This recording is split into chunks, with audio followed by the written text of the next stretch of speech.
Well, thank you, Judith, for reading that for us today. The title of our talk today is Thankful. I wonder if you can remember the last time you were thankful. Perhaps it was this morning or yesterday. I wonder what it was that you were thankful for and how you felt at the time.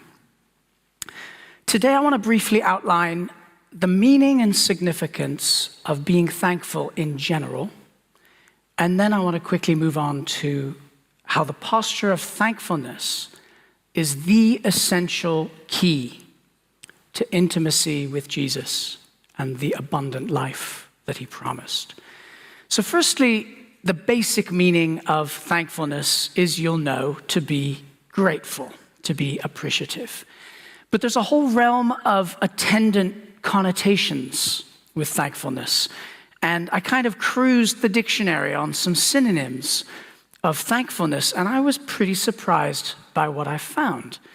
And I kind of grouped these synonyms, these feelings and attributes of thankfulness, and I grouped them into three different categories.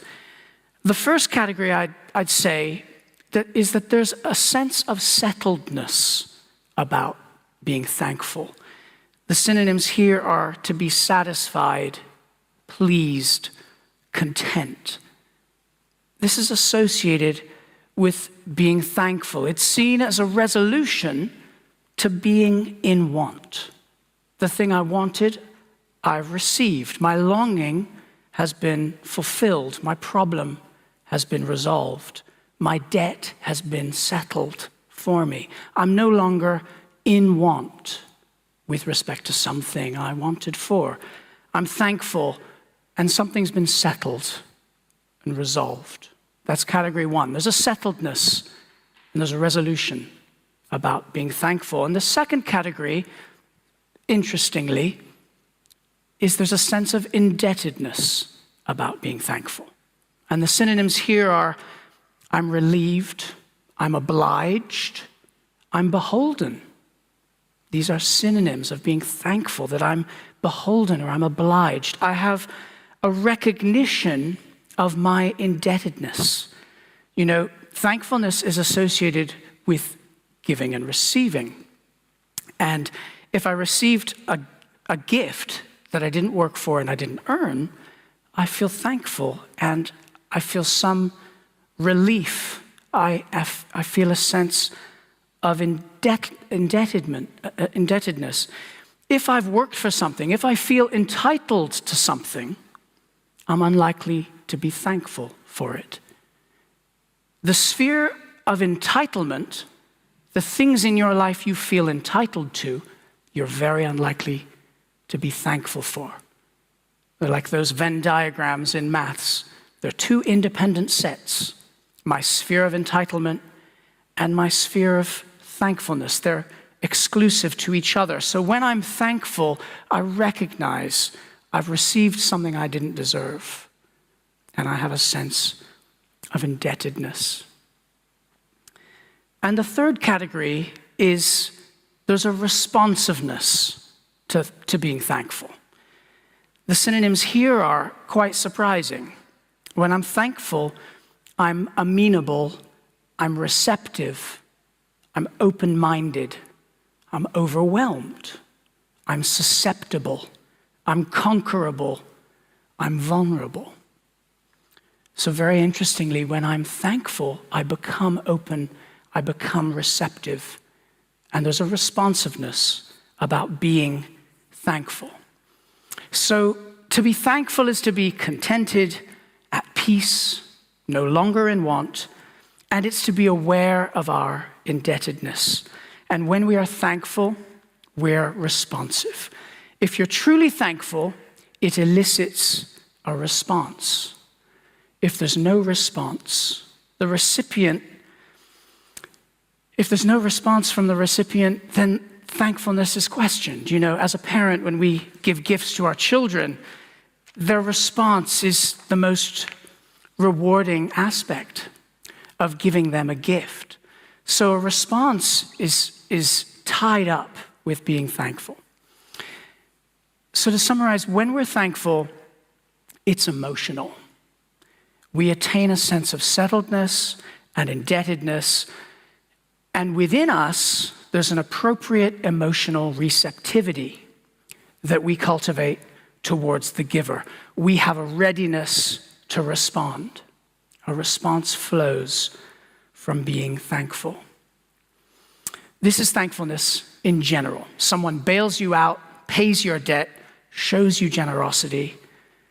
There's a universal human, emotional, psychological response that flows from when we're thankful. We're relieved, we relax, we respond when we receive what we don't deserve. And of course, the same thing occurs when we're thankful to God. Only the consequences of a posture of thankfulness to God are truly profound. There is probably no more important topic. The consequences of a thankful heart are life-changing because a thankful heart opens us up to what God wants to say to us and do in us. And we actually heard this dynamic in the reading from Judith a moment ago. Immediately after the imperative in verse 18, where we're told to give thanks in all circumstances, in verse 19, we're told not to quench the spirit. These commands are intimately related and actually consequential. If you're grumbling in self-pity about your circumstances, it's very hard for you to receive what the Lord wants to give you. If I'm entitled and disgruntled, I quench the spirit. But a thankful heart, I'm receptive, I'm sensitive, I'm susceptible to God conquering my heart with his love, with who he is, and I open the door to actually getting to know him. A thankful heart is an open heart to whatever God may have in mind for us. And who are we to grumble about our circumstances? To who do we owe our very breath? What did we do to earn or deserve our very lives? Everything we have has been given to us. Our next moment, our next breath is a gift. Are we thankful for it, or do we take it for granted? Are we entitled to today and tomorrow?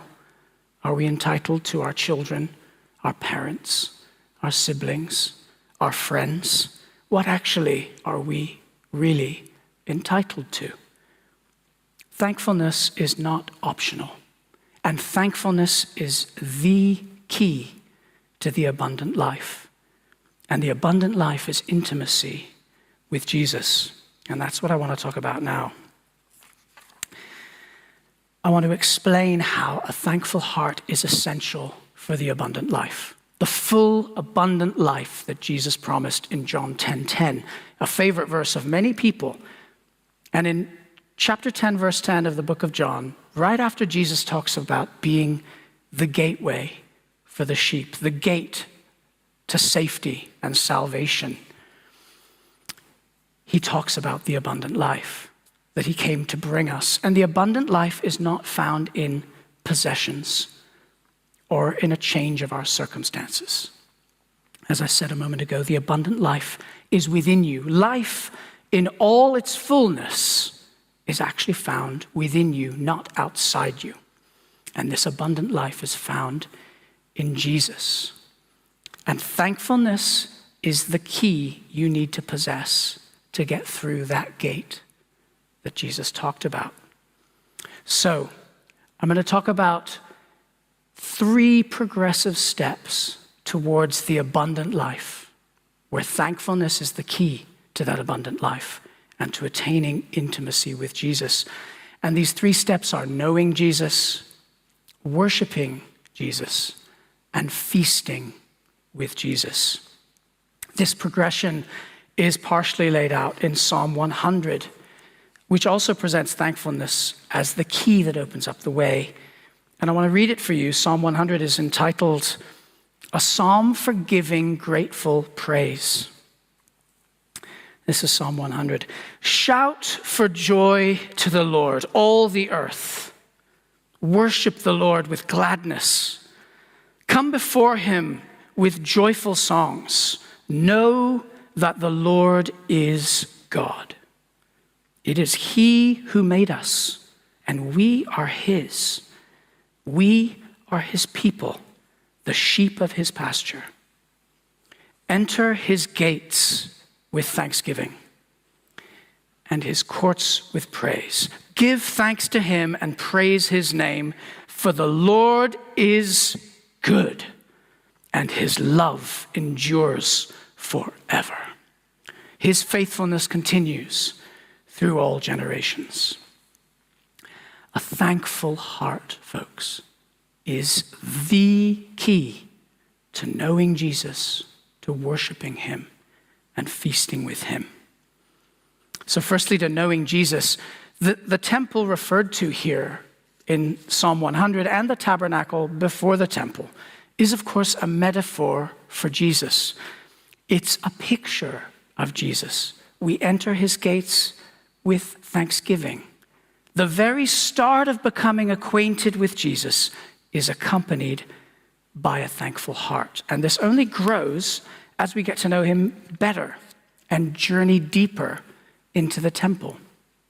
When Jesus was with his disciples, as recorded in Matthew chapter 13, he's been speaking in parables to the general public and then explaining these parables to his disciples. And they're asking him, why are you doing this? Why don't you talk straight to them? Why do you talk in riddles to them and then you talk straight to us? And Jesus replied in chapter 13, verse 12, whoever has will be given more, and they will have an abundance. Whoever does not have, even what they have will be taken from them. This is what Jesus said, and it conveys a truth about our relationship with Jesus. And I believe this relates to thankfulness for what we have.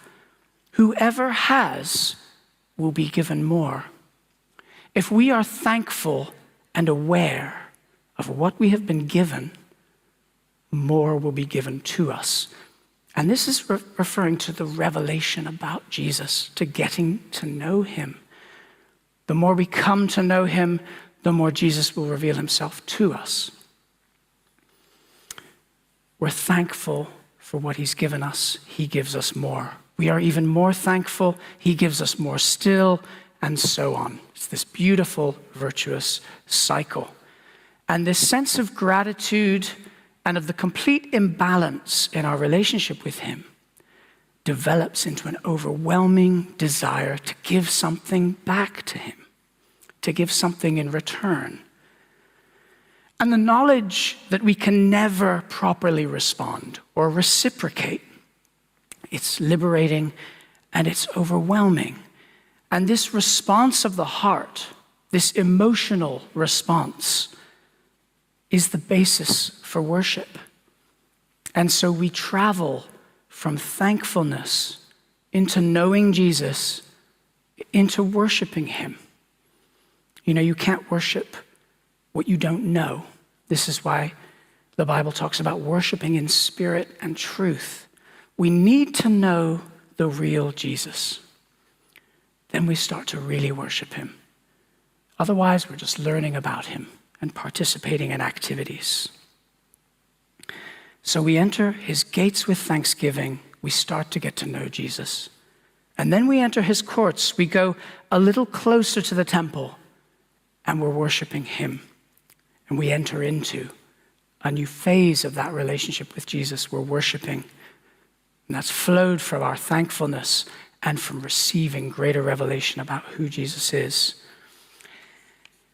So worshiping him is opened up by this key of thankfulness. And worship is an exhilarating exploration of God's goodness and love. We're moving into the temple. We're exploring the territory of Jesus' love, his tenderness, his mercy, his grace. Worship is a journey of discovery of the tenderness and the faithfulness of Jesus. And as we worship, it's a reasonable, appropriate emotional response that flows out of thankfulness, and it flows out of the truth. If there is no emotional response in worship, I don't think there's any true thankfulness underlying it. And it's questionable whether it is worship. In addition to Jesus being the temple that we enter into, he's also our promised land. And so worship is ranging over this vast land of God's goodness and love. It's an adventure, and it's a journey of discovery that we will all continue for all eternity, never getting to the edges of God's goodness or finding the limits of his love. So thankfulness elicits an appropriate response. We become receptive to the Lord from a place of thankfulness.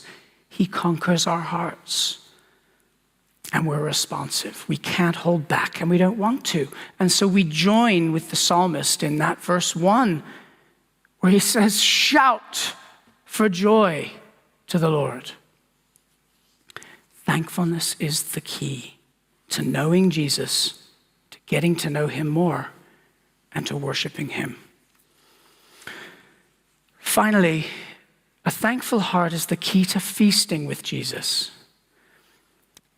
Now, we've moved from the gates of the temple through the courts. We travel to the very heart of the temple, to the Holy of Holies, the most precious, special place in the universe, to Jesus' very heart. Do you know what happens at the heart of the temple? It's sacrifice as worship. It's a sacrifice turned to praise, a sacrifice of praise. And of course, it leads to redemption, to salvation, to the most outrageous, generous, unmerited forgiveness and renewal that's offered to all of humanity. Those are the consequences.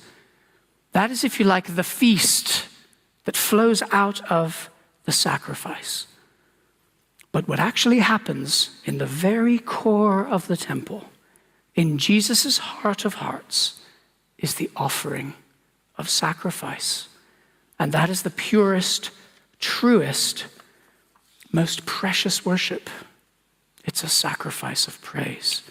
When you've gone as deep into Jesus as you can, that is where sacrifice happens. And that is where the feast occurs. The natural progression from thankfulness is worship, and the natural outflow from worship is sacrifice. We put ourselves on the altar as our ultimate act of worship, as the fulfillment of our desire to respond appropriately to Jesus' love. Now, please listen to this if you listen to anything today. It's a saying God gave me just in the last couple of weeks, and I want to give it to you. It's this: you can't truly be at the table unless you're on the table. You can't truly be at the table, at the feast, unless you're part of the sacrifice that's on the table. Let me explain. You see, we heard Jesus talk about the wedding feast, and we're all invited to this eternal feast.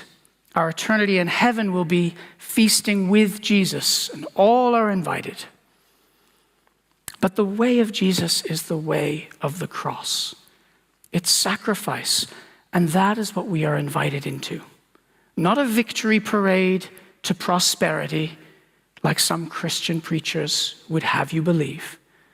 It is a slow walk to the cross.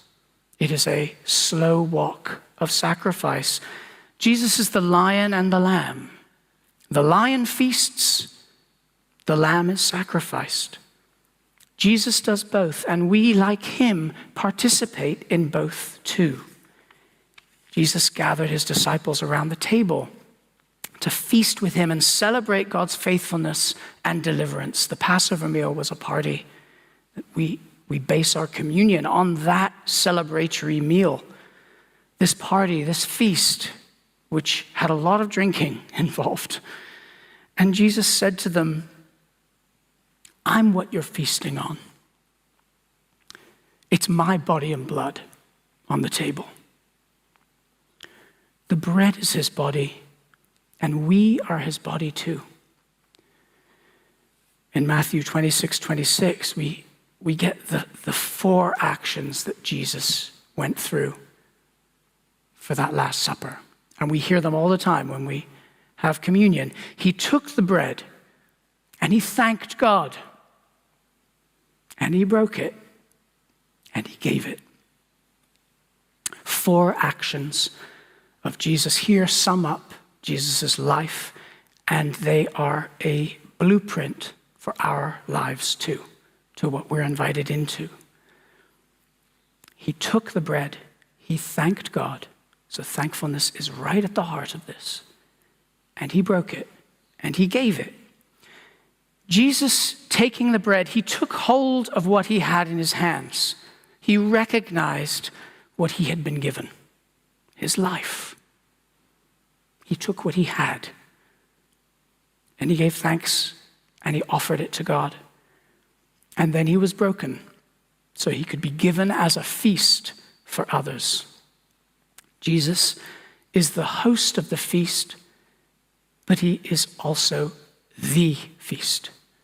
We feast on him, that worshiping and exploring the vast territory of his goodness and his love becomes a feast on all these truths, on all his goodness, and it ministers to our soul. We feast on him, and we feast with him. The table of feasting is also an altar. There's no feast without the sacrifice. The sacrifice enables the feast, the sacrifice of the lamb and the triumph of the lion, the salvation and blessings that flow from the sacrifice. The same is true for us. We are invited to the feast, and we are invited to participate in the sacrifice. We're at the table and we're on the table.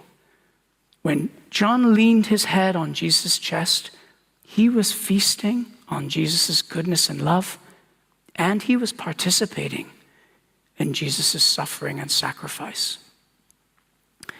This is such a mystery, folks, that John was fully with Jesus at the table, but he also shared in his suffering and so joined him on the table. These 4 actions that we hear every time we take communion, and we'll do this together, we'll be taking communion today. They're a blueprint for the abundant life. They're a blueprint for intimacy with Jesus. We need to grab hold of what we have, folks. We need to be aware of all that he's given. We need to take hold of our life, take the bread, and give thanks for our life and respond. We offer our life as a living sacrifice to him. And as we participate, we'll be broken. And then God will use our brokenness to make us a gift to others.